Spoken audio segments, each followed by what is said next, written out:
হঠাৎ করে আমার হাতে বেবি গিফট সেট দেখে কি ভাবলি? না না, আমি কোনো প্রমোশন করছি না। তাহলে কেসটা কি, চলো তাহলে শুরু থেকে বলি। হে গাইস, আমি লক্ষ্মীকান্ত পাত্র, ব্লগ শুরু করলাম সবে মাত্র। আমার এই মিনি ব্লগে তোমাদের সকলকে স্বাগত। অনেক দিন থেকে বন্ধু আমার বলছিল চল ভাই একবার ঝাড়গ্রাম থেকে ঘুরে আসি। भाई ने बोला करने का तो करने का। তাই রেডি সেডি হয়ে চলে গেলাম বন্ধুর বাড়ি। তারপর বন্ধুকে বাইকে তুলে আমরা চললাম ঝাড়গ্রামের উদ্দেশ্যে। কিছুটা যেতেই আমাদের পথ আটকে দিল শুকনিবাসা রেলগেট।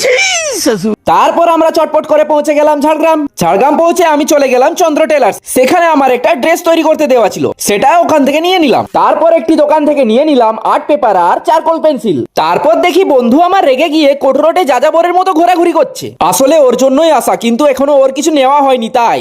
এরপর একটা দোকানে গিয়ে বন্ধুর জন্য নিয়ে নিলাম একটি জ্যাকেট নেওয়ার পর বন্ধু আমার একটু হ্যাপি হয়ে যায়। তারপর আমরা দুজনে চলে গেলাম নিউ লিটল হার্টসে।